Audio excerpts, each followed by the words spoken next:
The Seattle Kraken have already had their first game under the Disco Dan era, which of course leads us to ask the question, is it game day yet?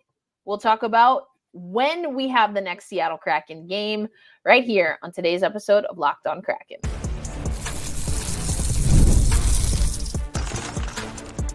You are Locked On Kraken, your daily podcast on the Seattle Kraken, part of the Locked On Podcast Network, your team every day. Hey, what do you say, Seattle hockey fans? Welcome to another episode of Locked On Kraken, brought to you by, of course, the Locked On Podcast Network, where we bring you your favorite team every single day. Today's episode of Locked On Kraken brought to you by our friends at Game Time. You should download the Game Time app, create an account, and that is how you can get some great deals to some of your favorite events. We've got Major League Baseball, WNBA, of course, the NHL is back on the ice, NFL, and so many more things on the Game Time app. But it's a Thursday here on Locked On Kraken, so that means we are joined by the one and only Zaiem Beg. Zaiem, how you living these days? It's great. Hockey season is back. The games mean something now. We're not going through these preseason games and these practices with players we know aren't going to be on the roster. We know what the roster is. We know who the players are. They've already played a game that meant something. They've already played a game that hurt us deeply. Hockey season is back. Hockey season is back, baby. Yes, we have recapped the first game of the season, the first game of the Disco Dan era here on Locked On Kraken. But with Zaiem here now, we're going to talk about that. But first, Zaiem, after Tuesday's game, where Joey Daccord was backstopping, or was the alternate goaltender with Philip Grubauer getting the start, we got news. We got news about Joey Daccord, and he's been extended for 5 more years. What were your thoughts hearing that news? I initially thought, wow, that is a risky move. And it kind of is. Goaltenders are pretty volatile. Paying somebody that much term for essentially 1 year of production is putting a lot of eggs in the uncertainty basket. And there's a lot of uncertainty with goaltenders. That being said, I started looking at the numbers, and right now, Joey Daccord at $5 million a year has the 17th highest cap hit among goaltenders. That's not terrible. As the cap goes up and goalies sign more contract extensions or contracts with new teams, that number is going to go down. And so it seems like the Kraken are betting on Daccord being a guy, maybe not the guy, maybe it's a tandem with Grubauer, but certainly a guy, and that they're locking him at a cheaper price now than what they think he is worth. It's a risk. There's a gamble. I see the upside, but now you've got $11 million plus tied up, $11.9 million in your 2 starting goaltenders. That's a lot. Yeah, it's interesting because, so many people have talked about the Philip Grubauer contract. When you put them together, I think I'm totally there with you. And we've seen Philip Grubauer, we haven't had a consistent season from him, and there are a lot of different factors that we've talked about ad nauseum on Locked On Kraken. For me, I was not as reserved when I heard the news. 5 years, $5 million AAV for Joey Daccord, which has him on board through 29-30. For me, I like this because to the point that you just made, Zaiem, I mean, I think it's a reasonable deal. I think that there is some risk because of the position goaltending, like you said, or goaltender, excuse me, like you said. That being said, I lean into what Ron Francis said. I have a lot of confidence and faith in Joey Daccord based on the breadth of work that we've seen. And even Dan Bylsma today at practice talked about how he's seen Joey Daccord when we were co-parenting, as I like to say, with the Florida Panthers, and Joey was with the Charlotte Checkers. Dan Bylsma was with the Charlotte Checkers, excuse me. They had that first run to the Calder final together. And then, of course, Dan Bylsma watching Joey from a distance. And so those two reunited. To me, I like that. What we heard or read in the press release on the Kraken.com, NHL.com/Kraken, Joey stepped up last season and proved his ability to handle an increased workload. Said Kraken GM Ron Francis, "We're confident he can take his game to another level. We're excited to have him under contract long term." Everything to me, if you take it holistically and not look at different positions, to me, Zaiem, it really looks like the front office of the Seattle Kraken was very, I don't know if concerned is the word that I'm looking for. They were very mindful, very thoughtful, and perhaps figuring out what the core of this team, at least in theory, is going to be for the next 5 years seemed to be a high priority. Joey Daccord being the last of the contracts, but overall, it kind of seems like that was the goal of the offseason. Yeah, there seems to be pressure put on the organization now in the front office with the NBA coming. The Sonics, they are returning. I know I sound like to my friends like I'm talking about the Rapture coming. It'll happen, I swear. But the Sonics will be here, and there's pressure on the franchise to make moves and be established. I think that's why they handed out the free agent contracts they did over the summer. They're kind of more in win now versus win later mode. And so they're locking down. They're looking at the next 5 years as their window for opportunity, contention, whatever their high end of their goals are. And it's not an approach that I love. I think that it's just a little too ahead of schedule. I would rather see that when Wright and Catton and Beniers are a little bit older in their contention window, like 3 years from now, would be the time when you would want to sign a Brandon Montour or Chandler Stevenson. That is said, those contracts they're signed, they're inked. This is the plan. We're going in for the next 5 years. And it seems like they want to win a cup that way. Yeah, for sure. I mean, there is a level of urgency. Sometimes it's felt like hurry up and wait with the Seattle Kraken. So that's the contract. We talked a little bit about how it fits into perhaps the long-term plan. I've said on the podcast, are we even sure what the plan is? I think both of us in our own way kind of said, we're not 100% sure, but here's an indication of what maybe possibly sort of kind of could be the plan. So TBD there, but we do know the plan for goaltending this year. Again, I guess in theory, we heard Dan Bylsma say leading up to the first game that he's expecting to play both goaltenders. You know, he had a very Dan Bylsma way of saying it by breaking down how hockey works. You know, you need goaltending. I think we can all agree on that. We mentioned that. We also know goaltending can be a little finicky. Zaiem, you mentioned that. And the part of the hockey speak that I liked from Dan Bylsma is that it led to him saying that we're going to see both goaltenders, or at least that's the plan. Now, Zaiem, you probably know as well as I do that was the plan when we had Philip Grubauer and Chris Driedger. That plan got torn to smithereens before the puck dropped on the inaugural season of the Seattle Kraken. And I mean, that watching the game report or the rosters come in for that first game was very just nerve-wracking also because there are a lot of COVID positive cases happening around that time. What a wild time. I digress. My point being here, do you think that if we were able to truly put injuries on the shelf, at least in a significant way, like major injuries on the shelf, what are your thoughts, Zaiem, about a more equitable split in net early on in the season? I think that's a really good approach. I think the difference between Grubauer and Daccord isn't very big. They're both average-ish, league average-ish starting goaltenders, which is not meant as a slight. 15th, 17th, somewhere in there. It's good. The Grubauer has shown in the past to have a higher ceiling. So he finished, I think, third in Vezina voting the year before he joined the Kraken. But it does seem like for load management purposes and reducing wear and tear, we will probably see Grubauer and Daccord. Their contracts suggest that as well. And I would expect something like a 60-40 split, assuming no injuries. Exactly. Although And I don't know who gets the 60.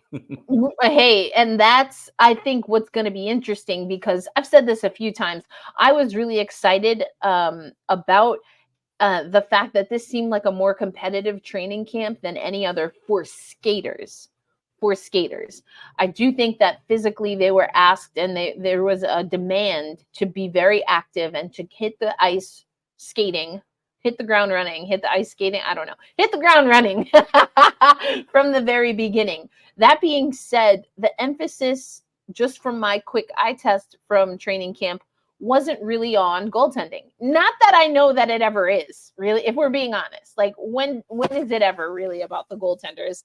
Some of what they do is predicated on the drills or what's happening on the ice, and then they also get their work in either before or after. But I think it's, you have to give the guys the starts, right? To then be able to determine who's going to be your starter. Because we didn't get that in training camp this year. Not when Joey Daccord was kind of fighting with Chris Drieger for a spot. Different scenario. We knew the two who were going to come in. And now, to your point, I don't know if it's that this is our go-to, but who gets that 60, who gets that 40? Does it matter? I mean, there's a part of me that isn't sure. To your point, they're similar goaltenders. I think it matters if you believe in momentum. Now, we know the last head coach of the Seattle Kraken certainly didn't, but we here at Locked On Kraken think there is some positive momentum, and we're going to talk about the players on the ice who are going to be, in one way or another, responsible for the morale of the team. That's right, we're talking about the Captain's Corner. That's coming up on today's episode of Locked On Kraken. Today's episode of Locked On Kraken is brought to you by FanDuel. Now, if you head over to FanDuel right now, you can see who has the best odds to win the Pacific Division. The Seattle Kraken are at a plus 1,800 behind the Kings, Canucks, Knights, and Oilers. So the big question for us is, in one game, do we have any idea if that's a good bet or a bad bet? I think the answer is no. But either way, the bet is up there, and you can find so much more, especially if you are an NFL fan, because America's #1 sportsbook, FanDuel, will allow you to test out your hunches, look at play-by-play, and so many other live stats on the very same page where you're making your bets. And you can get started with $200 in bonus bets guaranteed when you place your first $5 bet over at FanDuel. So head over to FanDuel.com. You can check out all of your NFL bets, mention some NHL future bets, including 87.5. Are we taking the over, or are we going to take the under on the wins that the Kraken will accumulate in their 4th ever season? But again, you can do all of that at FanDuel.com. And as always, we ask that you gamble responsibly. Thanks as always for making Locked On Kraken a part of your daily destination. We're excited to have you here. Don't forget to check out our other shows on the Locked On Podcast Network and a part of Locked On NHL, including our marquee show, Locked On NHL. On Tuesdays, they do the Pacific Division Roundup. But I'm here once again with Zaiem Beg. This is Locked On Kraken. We talked about the Joey Daccord extension and some of the repercussions, of that, as far as the salary cap, as far as what we're going to see in this quote-unquote equitable split in net. But now I want to talk about the Captain's Corner. I did a pretty extensive conversation earlier in the week about Jordan Eberle. We heard from him, Zaiem, as you know, after Tuesday's game. I've always been Team Eberle for captain, Zaiem, but what are your thoughts now that it's officially official? It made the most sense. He seemed to be the most obvious choice. It also, he's under contract for only 2 more years, which then opens the door to hand the captaincy to maybe a Maddie or Shane in the future. So you're not locking down. There was some talk about maybe making Brandon Montour the captain, which didn't make a lot of sense. Not just because he was a newcomer, but then also he's on the team for the next 7 years. And if you want to transition that to somebody like one of the 2 young centers that they're building their franchise around, that doesn't do that. One thing I found interesting and really loved was Everly. He said, look, I'm not going to change my personality. I'm not a rah-rah guy in the locker room. He has been the leader in the locker room, and now it's just kind of made official, but it just made the most sense in the world. And also, I just want to, as an aside, the idea that a captain needs to be like a shouty, firebrand person isn't necessarily true. Some of the great captains in history have been the same kind of lead by example. One of whom was a gentleman named Ron Francis, one of the greatest captains in. Yeah, and he just went out there and he led very similar to Jordan Eberle does, and I think it just was the most logical thing. Seemed like the players really responded to that. And it just makes all the sense in the world to make Eberle the captain. I loved it. Yeah, I agree with you. I've been on this tip for a while. And honestly, I don't know how you feel about this, Zaiem, but everything that I've been hearing, including, like you said, it makes a lot of sense.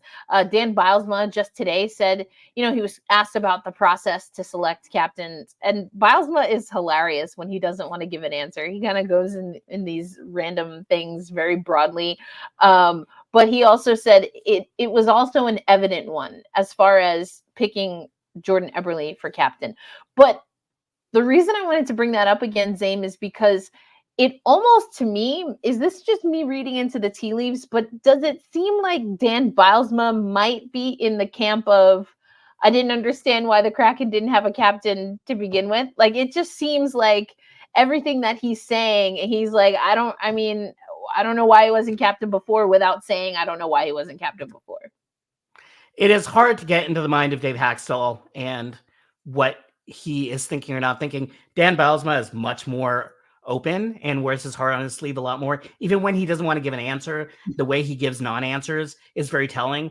Haxtell was just I'm a professional poker player, and I'm like, wow, this guy's just, I can't read him at all. Not at all.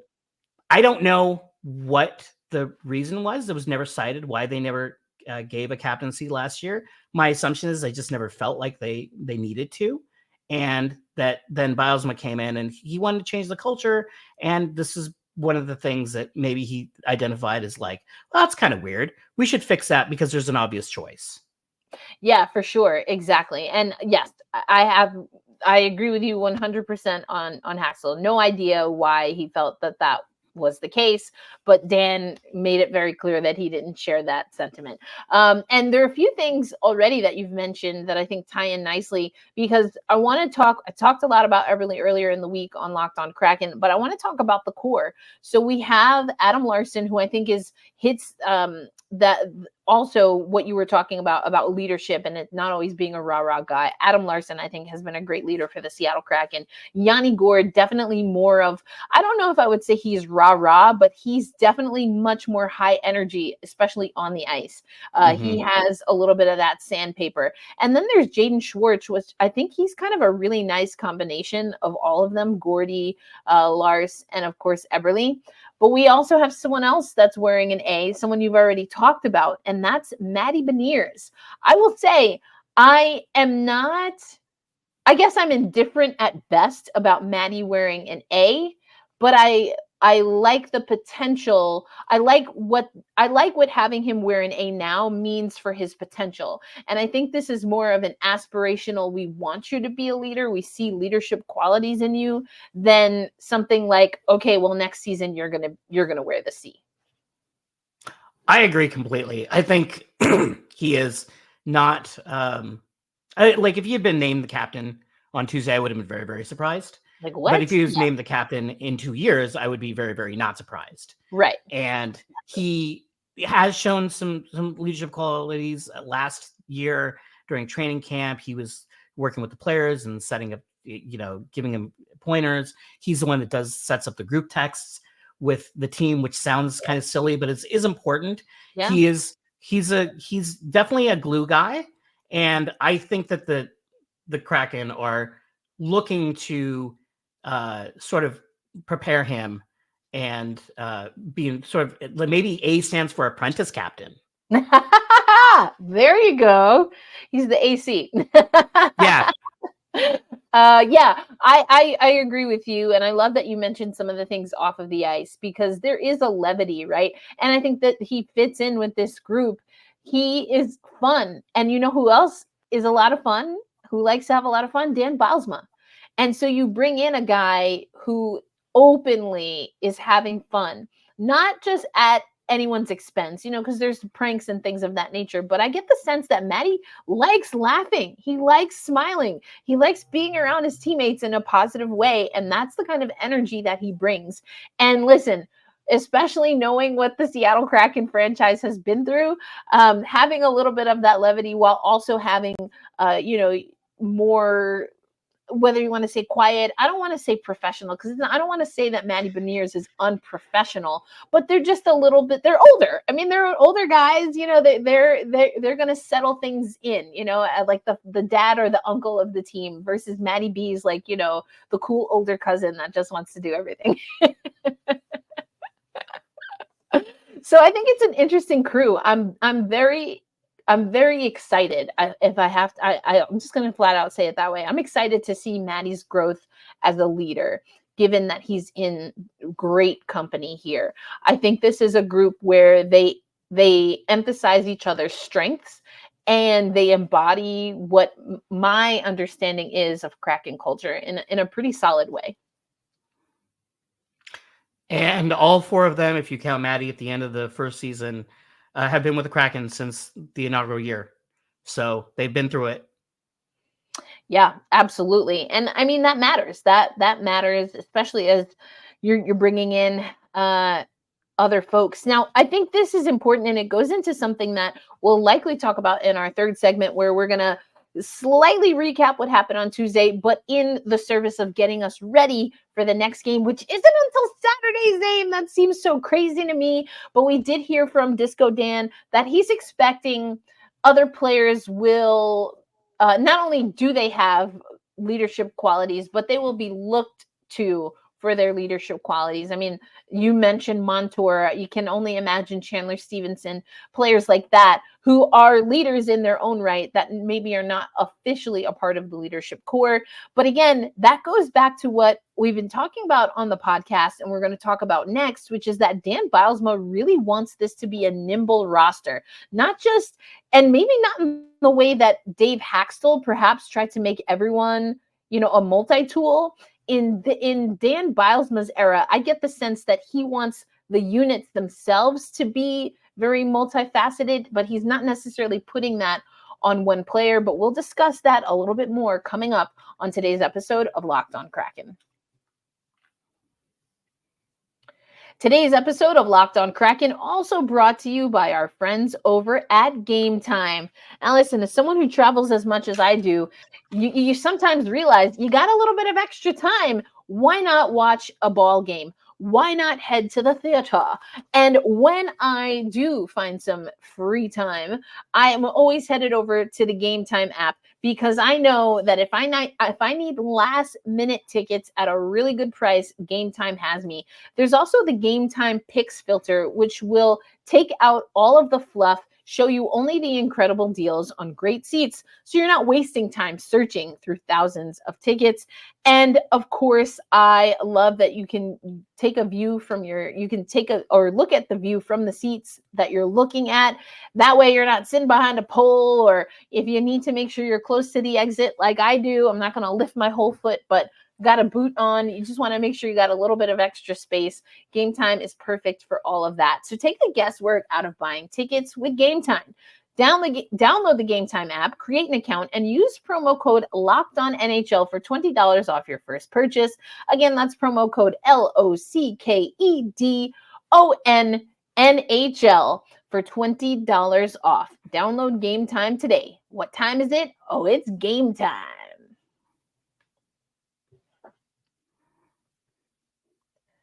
Thanks as always for making Locked On Kraken a part of your daily destination. Erica L. Ayala here with Zaiem Beg. And Zaiem, gosh, it's like a tease to have a Tuesday afternoon game and then not play until Saturday. So we're just here chomping at the bit, waiting to see if the Seattle Kraken team can just do some more of what we saw early in the second period, while also nipping out some of what we saw in the second half of the second period of Tuesday's game. What did you like, and what are you hoping that with these days of practice, the team, as we're recording now, is on their way to Minnesota, so they'll have plenty of time to adjust.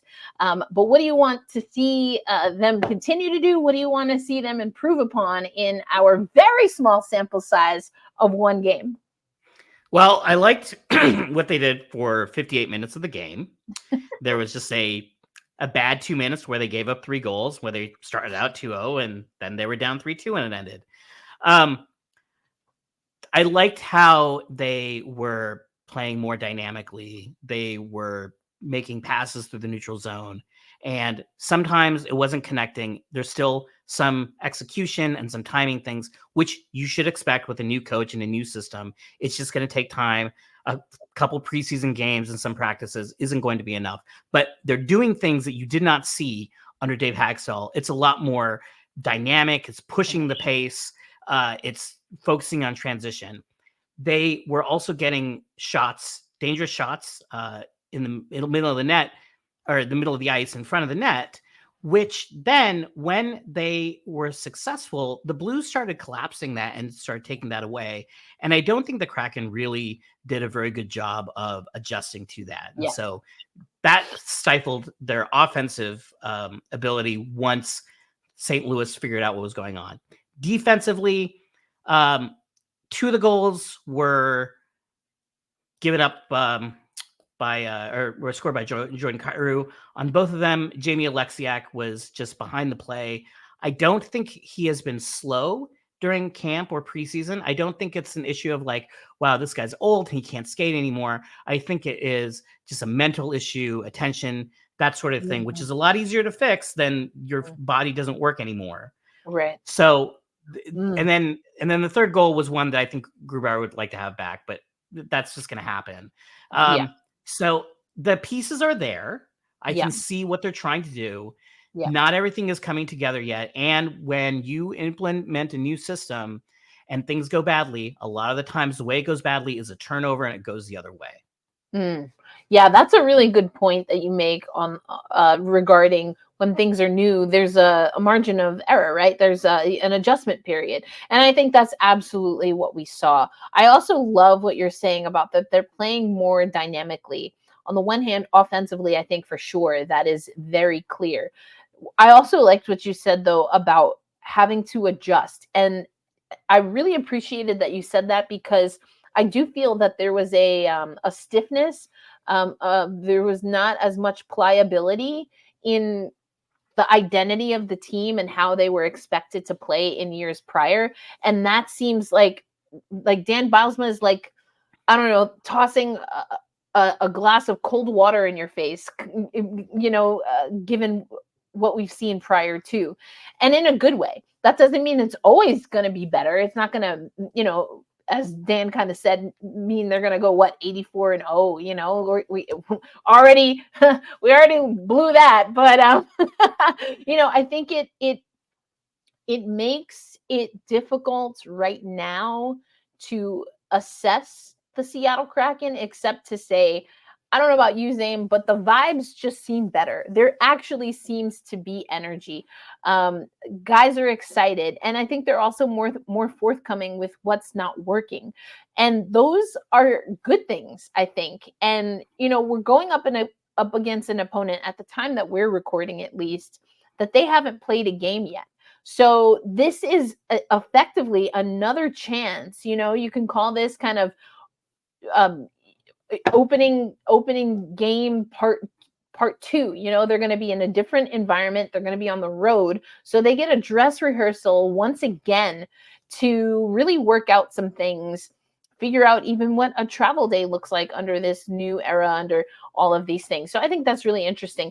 And I talked about there wasn't as much pliability, not as much ability to be nimble under Dave Hagstall, which brings me to another point. And you and I have talked about it. I know I've talked about it on the show before, but Dan Bylsma has told us, and he re-emphasized that today, that he is expecting to move lines around, not just in game and making those in-game adjustments, as you mentioned, but also, at practices and when we see starters. He doesn't want to react. What I keep hearing him say, Zaiem, is that he doesn't want to react to having to make those changes. He wants the team to be prepared, and he wants his staff to know what are the combos that can work if and when they have to utilize different combos. Interestingly, Shane Wright and Matty Beniers swapped places on centering lines in practice today. So it seems like they're still trying to figure out or try different things to see what works, what doesn't, what looks good. And that not a big change, but it is a change. You can see they're tinkering with things. Yeah, and I think I like that they're doing that. I like that things aren't solidified just yet. And I don't get the sense, because sometimes coaches will make changes when things aren't going well. That's a very obvious time to make changes. We didn't win, the Kraken didn't win their first game. And I don't think that it's because there's a massive dumpster fire in the alley. I think this is just a part of, and I think this, Zaiem, you've been with the team for the last handful of days, and when I was there last in Seattle, Dan Bylsma also made it very clear that even though preseason might seem long to players, he felt it was very short. Coaches likely thought it was short. I asked him, others have asked him, and his answer has always been that his assessment and evaluation period, it's going to take a little bit longer than just one game for him to figure out if what he tried to implement at training camp and preseason has been successful. And this game coming up on Saturday at Minnesota against the Wild is another chance for the team to tinker. And so as much as I'm frustrated personally that I had to wait from Tuesday to Saturday, this actually might be a good thing, Zaiem, for, as you already mentioned, a team that even at practice as of today is still moving things around. I think that allows you to have a renewed focus and confidence and game plan going up against Minnesota. Also worth noting is that they have a back-to-back, so they don't play between Tuesday and Saturday, but then they play Saturday and then Sunday, which is right. Its own logistical issue that has to be worked out. And so that's another practice rep for the team management. It's also goalie management, because we're probably going to see both goalies over the weekend. You'd have to imagine that we do. So if you're Disco Dan, are you going with Joey Dax, or are we giving Gruby another one back to back? I think they're pretty close. One thing that I think Joey Daccord is better at is stopping breakaways. And so my tiebreaker would be right now early on in the process. If they're still trying to figure things out, then the earlier the games, more likely that they will make a mistake that will lead to a breakaway. And so I would bias towards the goalie that's a little better at that. But that's not a huge needle mover. They're both going to play. If they had just the one game on Saturday and then not Sunday, yeah, I would say Joey. I would probably bias towards Joey early on in the season, but I think they're pretty close, Grubauer and Daccord. Yeah, I agree. I think if we get season 2 playoff Gruby, then it's his net, in my opinion. That being said, that's kind of the only time that we saw it with consistency. And again, some of that we have to acknowledge that was due to injury. And then when Gruby did come back, it was due to coach's choice. Who is he starting, right? So I think it's going to be interesting. I don't know. I was trying to decide if I thought that the announcement of the extension had anything to do with, if at all. Not that I think Dan Bylsma is going to be swayed by that, but I think maybe if it were a home game, that might be something that you have to at least consider, or that one somewhere in the organization might consider. But these are 2 road games. Again, I think Dan Bylsma and his coaching staff are so very much focused on making sure that they even understand where the team is, so that they can then start evaluating what's working and what needs to be tinkered. So I don't know. But to your point, if Philip Grubauer gets the start in Minnesota, then Joey gets the one on Sunday. You know, not a big deal. If Dan says it's going to be an equitable split, I have no reason to believe that when you are on a back-to-back that you're then going to ride the same goalie back-to-back. Like, that doesn't make any sense. So we'll see Joey eventually. We'll see him this weekend. That's it. Exactly. We can say for certain that we will see Joey Dax this weekend. Zaiem, before I let you out of here, let us know what are some things that you and the crew have going on for Davy Jones' locker room. Well, we just did an interview with the legendary Linda Cohn that is going to be going up before you see me again next week. We're probably going to run that the day before the her first Kraken game as a TV host, which I believe is a week from today. We preview and recap every game. We have we tweet from practice, we tweet from the games, we have active social media. Go to DavyJonesLockerRoom.com, and that's your hub for everything. We are putting out so much content. I think we had 48 pieces published in September, a month in which no meaningful hockey was played. So we are on top of it, and we are just giving people what they want. People love Kraken hockey. They can't get enough content. So let's give them good quality content. That's it. And that's why it is such a joy to have you join me here on Thursdays for Locked On Kraken. But Zaiem, we're going to let you go. Of course, check out JV Jones Locker Room. And for those who listen regularly to Locked On Kraken, thank you so much. We'll be here for another one. As we always do, a reminder to be kind to yourselves, be kind to one another. And we've got some time, so get your rest, get some good sleep in. And then on Saturday, it's all about holding fast, staying true, and saying loud and proud, let's go Kraken. We'll catch you on the next episode. Peace out, everybody.